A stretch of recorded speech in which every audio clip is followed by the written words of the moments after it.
رب اشرح لي صدري ويسر لي امري واحلل عقدة من لساني يفقهوا قولي رب زدنی علما آمین یا رب العالمین۔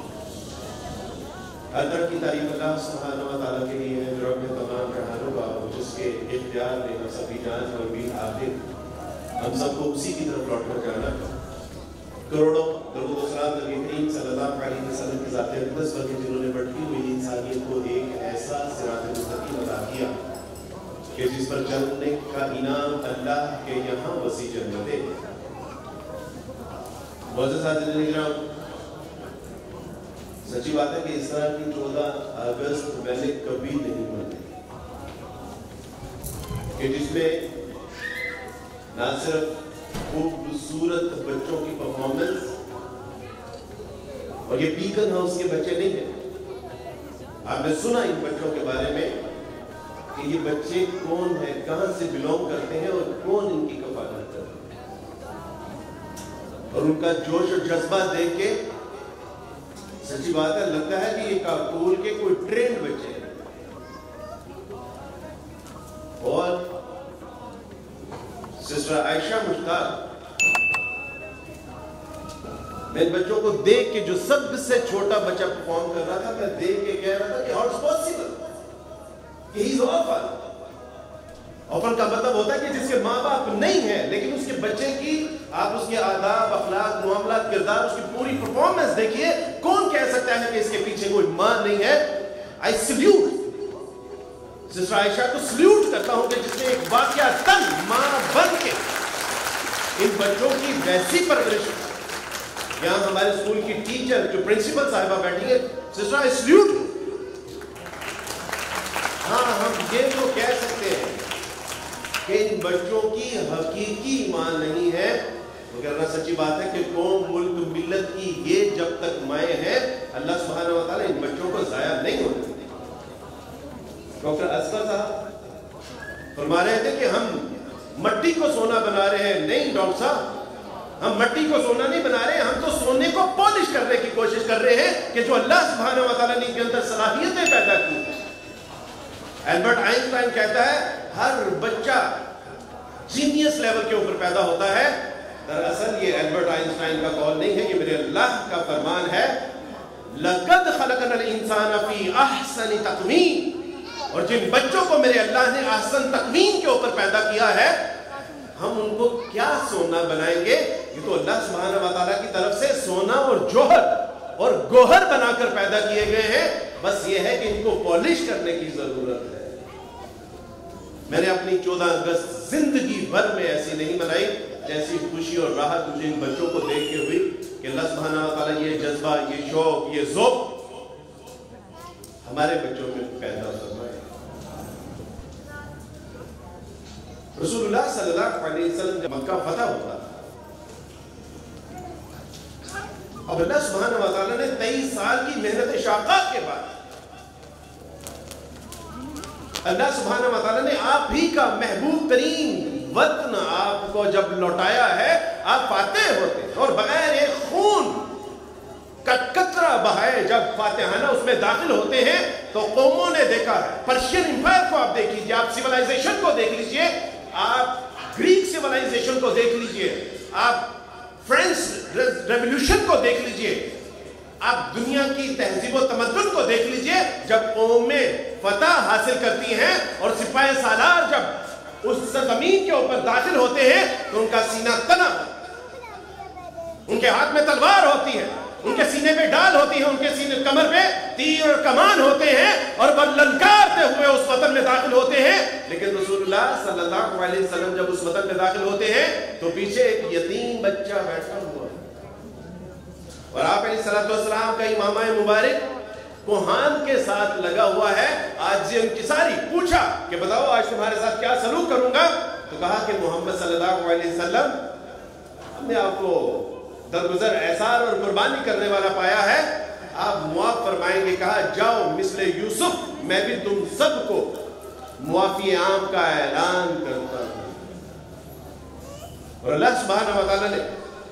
پیغام دیا، اذا جاء نصر اللہ والفتح، when you got the victory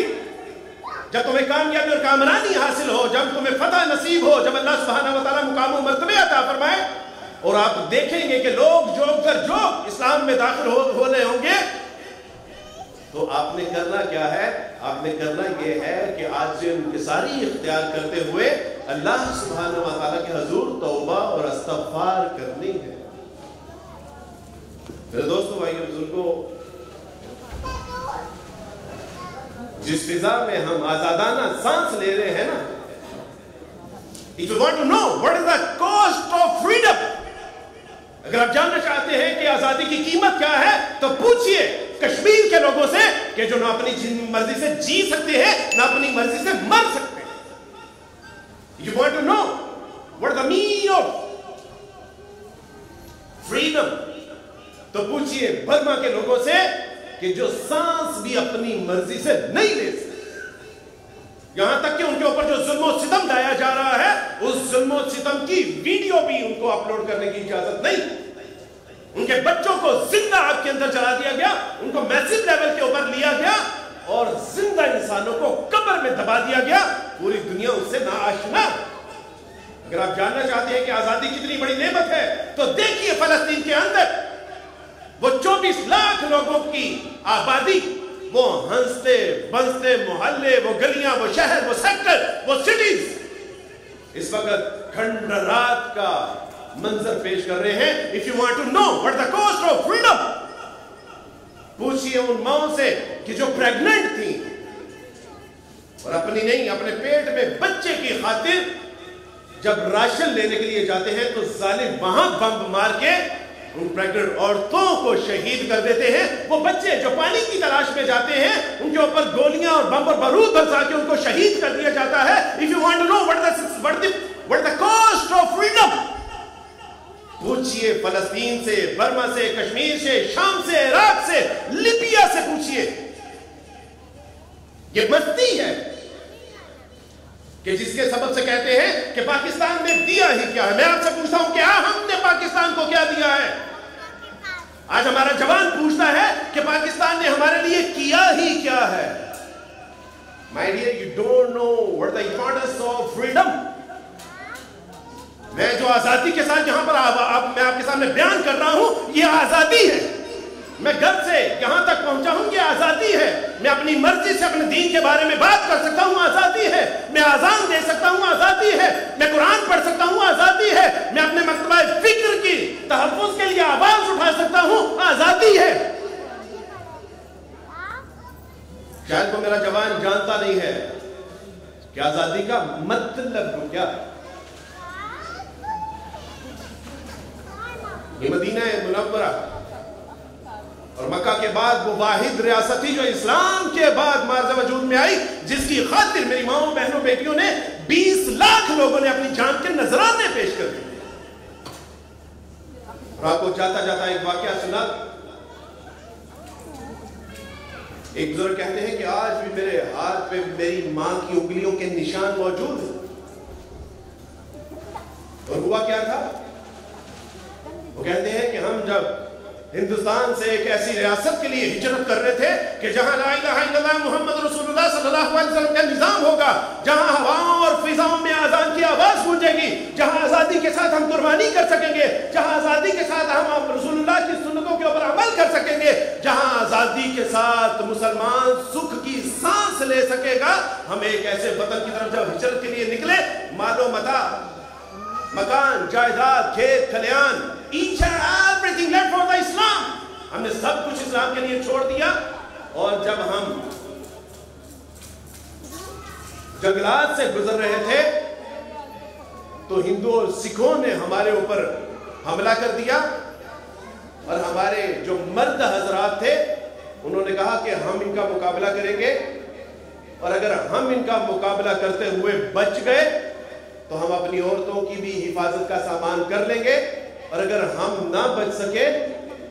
تو بجائے اس کے کہ تم ہندو اور سکھوں کے بچے پیدا کرتی رہو، تم خودکشی کر کے اللہ سبحانہ و تعالیٰ کے حضور اپنی جان آفری کے حوالے کر دو۔ اور ایک عورت کہتی ہے، اسی قافلے کی عورت کہتی ہے کہ یوں میں نے اپنے بچے کا ہاتھ پکڑا ہوا تھا، اور وہ بچہ کہتا ہے کہ میری ماں نے اتنی زور سے میرا ہاتھ اس لیے پکڑا ہوا تھا کہ جیسے ہی ہمیں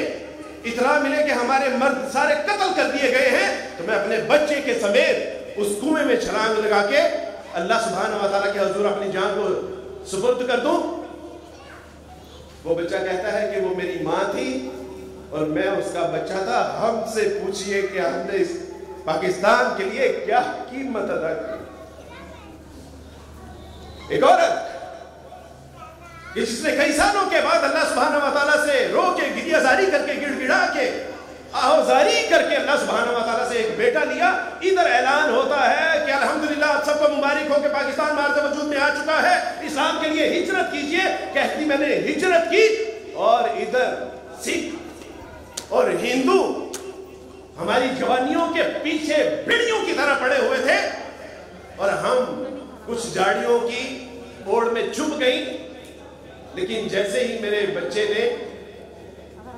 شدت بھوک کی وجہ سے رونا شروع کیا تو میں نے اس کے بھوک کے اوپر ہاتھ رکھ دیا کہ بیٹا اگر تو نے اپنی شدت بھوک کا اظہار کیا تو یہ سارے ان کی ہوس کا لقمہ بن جائیں گے. میں نے اپنے بیٹے کو اپنے ہاتھوں سے ہلاک کر دیا. میرا جوان جاننا چاہتا ہے کہ پاکستان نے ہمیں دیا ہی کیا ہے. میں پوچھنا چاہتا ہوں کہ پاکستان کو ہم نے کیا دیا ہے, ماں سوائے تنقید کے, ماں سوائے تذلیل کے, ماں سوائے توہین کے, ماں سوائے لاند اور تان کے, اور ان نوجوانوں کو جو ہم کہتے ہیں کہ سارا قوم ملک ملت کا آدھے سے زیادہ بجٹ تو فوج کھا جاتی ہے. یہ جو رات کو آپ سگوں کی نیند سوتے ہیں وہ اس لیے سوتے ہیں کہ آپ کے بارڈر کے اوپر ماؤں کے لال کھڑے ہوئے ہیں, وہ ہواؤں اور فضاؤں کے اوپر پہرا دے رہے ہیں, اس لیے آپ سگوں کی نیند سو رہے ہیں. آج اگر امریکہ اگر آپ کا استقبال کر رہا ہے تو آپ کے جوانوں کے سبب سے, ان کے طاقت قوت و بازو کے سبب سے. ان کو پتا ہے کہ ہواؤں میں بھی ان کا اختیار ہے, فضاؤں میں بھی ان کا اختیار ہے, سمندروں میں بھی ان کا اختیار ہے, اور زمین کے یہ چیتے ہیں, ہواؤں اور فضاؤں کے شاہین ہیں. اس لیے میں اور آپ سکون کی نیند اور آرام اور چین کے ساتھ ضرورت ہے. میں تمام خواتین و حضرات کو بالخصوص اپنے بچوں کو بیٹا یاد رکھنا ایک جملہ سنوٹ کر کے اپنی پاکٹ میں ڈال کیا اگر ناٹ کامن پیپل, تم عام بچے نہیں ہو. یہ ناٹ کامن چلڈرن, تمہاری نسبت رسول اللہ صلی اللہ علیہ وسلم کے ساتھ ہے. یہ یاد رکھنا. اللہ سبحانہ و تعالیٰ کو یہ بات پسند نہیں کہ میرے رسول صلی اللہ علیہ وسلم جس کو معیار انسانیت بنانا ہے, جس کے بارے میں قرآن کہتا ہے لَقَدْ كَانَ لَكُمْ فِي رَسُولِ اللَّهِ أُسْوَةٌ حَسَنَةٌ, کہ نبی کریم صلی اللہ علیہ وسلم کو تمہارے لیے بہترین نمونہ بنا دیا گیا ہے, معیار انسانیت بنا دیا گیا ہے. اور میرے جیسے جو عیسائیوں کے گھروں میں بچے پیدا ہوئے, رسول اللہ صلی اللہ علیہ وسلم کی سیرت و کردار کو پڑھا اور بعد میں مسلمان ہو گئے, اور آج مسلمانوں کے بچوں کو پڑھا رہے ہیں, سکھا رہے ہیں, سنا رہے ہیں کہ محمد صلی اللہ علیہ وسلم کون تھے. رسول اللہ صلی اللہ علیہ وسلم کی طرف نسبت ہے. اللہ کو یہ بات پسند نہیں تھی کہ محمد صلی اللہ علیہ وسلم کے والدین ہوتے تو لوگ کہتے کہ ہاں محمد کے والدین چونکہ اتنے با اخلاق, با کردار اور تربیت یافتہ تھے, اسی سبب سے محمد صلی اللہ علیہ وسلم کا یہ سیرت و کردار ہے. اللہ سبحانہ و تعالیٰ نے انسانیت کے لیے ایک معیار قائم کرنا تھا کہ محمد یتیم, دنیا میں آنے سے پہلے اللہ سبحانہ و تعالیٰ نے باپ لے لیا, ابھی 7 سال کے بھی نہیں ہوئے تھے کہ ماں والدہ محترمہ بھی داد مفارقت دے گئی, اور آپ اپنی ماں کا ہاتھ دیر تک پکڑ کے روتے رہے کہ ماں مجھے کس کے حوالے کر کے جا رہی ہے, اماں میں کس کے پاس رہوں گا, کون کھانا کھلائے گا, کون پانی پلائے گا. اللہ سبحانہ و تعالیٰ نے محمد صلی اللہ علیہ وسلم کی ایسی تربیت کی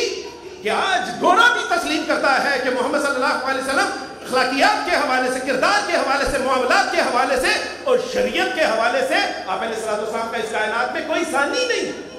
آپ علیہ السلام سب سے بڑے سائنٹسٹ تھے، آپ علیہ السلام سب سے بڑے سائیکالوجسٹ تھے، آپ سب سے بڑے با اخلاق با کردار تھے، آپ استاد تھے، آپ سپاہی سالار تھے، آپ دوست تھے، محلے دار تھے، پڑوسی تھے، تاجر تھے،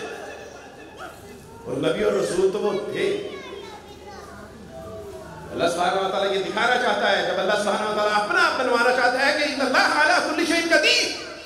تو پھر اللہ سبحانہ و تعالیٰ ایسے بچوں کو یتیم کر کے ان کو پھر سسٹر عائشہ عطا فرما دیتے ہیں، ان کو پھر بہترین سکولوں کی پرنسپل عطا فرما دیتے ہیں کہ اب ان کے ذریعے ان کی تربیت ہوگی تاکہ دنیا جانے کہ ان اللہ علی کل شیء قدیر۔ میں حضرائے تفنن کے بعد عرض کر دوں آپ سے، ان کی تربیت کا اگر آپ نے اندازہ لگانا ہے نا، ان کی تربیت کا اندازہ اس سے لگائیے کہ جتنے اس آرگنائزیشن کے ذمہ داران آئے ان کے قدم بھی ڈگمگا رہے تھے اور ان کی زبان بھی لڑکھڑا رہی تھی، یہاں تک کہ جو کمپیئرنگ کرنے والے ہیں ان کے بھی الفاظ آپس میں اوپر نیچے ہو رہے تھے، لیکن سبحان اللہ صدقے جائیں ان بچوں کے اوپر، ان کی انگلش کی سپیچ آپ دیکھیں، ان کی اردو کی سپیچ دیکھیے، ان کا کانفیڈنس دیکھیے، کہیں ایک بار بھی وہ لڑکھڑائے نہیں ہیں، وہ ڈگمگائے نہیں ہیں، سلپ آف ٹنگ نہیں ہے۔ یہ ہے سرٹیفکیٹ، یہ ان کا نقص نہیں ہے۔ شاید ان کو کوئی ان بچوں کی تربیت کرنے والا جیسا نہیں ملا، یہ اب کنگ میکر بن گئے، کنگ نہیں بن سکے تو کنگ میکر ایسے ہی ہوتے۔ آخری آیت آپ کی گوشت گزار کر کے میں اسلام قبول کیا، اور اسلام قبول کرنے کے بعد ایک قرآن مجید کی آیت نظر سے گزری، اور وہ آیت یہ تھی ادخلوا فی مساکنکم۔ ایک چیونٹی ہے، اور چیونٹی کہتی ہے دوسری چیونٹیوں سے کہ اپنے اپنے بلوں میں گھس جاؤ۔ سلیمان علیہ السلام کا لشکر آیا چاہتا ہے، کہیں ایسا نہ ہو کہ وہ تمہیں پاؤں کے نیچے رون دے اور تمہیں خبر تک نہ ہو۔ میں نے استاد صاحب سے پوچھا کہ استاد صاحب یہ ایک چیونٹی کا کلام ہے جو اللہ سبحانہ و تعالیٰ نے قرآن مجید میں محفوظ کر دیا، اور قرآن مجید کون سا کلام؟ کلام اللہ، جو لوح محفوظ میں ہے، جس کو جبرائیل لے کے نازل ہوتے ہیں، جو قلب اطہر رسول اللہ پہ نازل کیا جاتا ہے، جس کو صحابہ کرام قلم بند کرتے ہیں، وہ کلام کہ جس کے بارے میں اللہ سبحانہ و تعالیٰ فرماتے ہیں الف لام میم ذالک الکتاب لا ریب فیہ ھدی للمتقین، وہ کلام کہ جس کے بارے میں ہے اِنَّا نَحْنُ نَزَّلْنَا ذِکْرَ وَإِنَّا لَهُ لَحَافِظُونَ، یہ کلام ہم نے نازل کیا اور ہم خود ہی اس کی حفاظت کرنے والے ہیں۔ وہ کلام کہ جس کے بارے میں فرمایا لَوْ أَنزَلْنَا هَذَا الْقُرْآنَ عَلَى جَبَلٍ لَرَأَيْتَهُ خَاشِعًا مُتَصَدِّعًا مِنْ خَشْيَةِ اللَّهِ وَتِلْكَ الْأَمْثَالُ نَضْرِبُهَا لِلنَّاسِ لَعَلَّهُمْ يَتَفَكَّرُونَ۔ یہ کلام اگر کسی پہاڑ کے اوپر نازل کرتے، یہ قرآن کسی پہاڑ کے اوپر نازل کرتے تو وہ پہاڑ دبتا پھٹتا ریزہ ہو جاتا۔ یہ وہ کلام، تو میں نے کہا کہ اس کلام میں چیونٹی کا کلام کیا مانے؟ تو استاد صاحب نے بتایا کہ دراصل اللہ سبحانہ و تعالیٰ کو یہ جذبہ خیر، دوسروں کو بچانے کا جو جذبہ خیر ہے، اللہ سبحانہ و تعالیٰ کو یہ اس قدر پسند آیا کہ اللہ سبحانہ و تعالیٰ نے اس چیونٹی نے جس نے دوسری چیونٹیوں کو بچانے کی کوشش کی تھی، اللہ سبحانہ و تعالیٰ نے اس کا جذبہ خیر محفوظ کر کے انسانیت کو بتا دیا کہ اب جب قیامت تک تم قرآن پڑھتے رہو گے، پڑھاتے رہو گے، سنتے رہو گے، سناتے رہو گے، اس چیونٹی تمہارے لیے درس قرآن فراہم کرتی رہے گی۔ آپ اندازہ کیجئے کہ جو چیونٹی چیونٹیوں کی فکر کرتی ہے، اللہ نے اس کا کلام قیامت تک کے لیے محفوظ کر دیا، اور جو ان انٹلیکچوئل بچوں کے، یہ احسن تقویم جو بچے ہیں، یہ رسول اللہ صلی اللہ علیہ وسلم کے غلام، یہ بچے جو میرے اور آپ کے پاکستان اور امت مسلمہ کا مستقبل، جب ان کے بارے میں کوئی خیر کا جذبہ اپنے اندر پیدا کرے گا، جو ان کے لیے آواز اٹھائے گا، جو ان کو سکھائے گا، کھلائے گا، پلائے گا، جو ان کے سونے کا سامان کرے گا، کیا اللہ سبحانہ و تعالیٰ اس چیونٹی جتنا مقام بھی نہیں عطا فرمائے گا؟ آپ تمام احباب سے درخواست ہے کہ ایسے بچوں کی کفالت کے لیے کام میں دل میں سکھ میں بھرپور کردار ادا کیجیے۔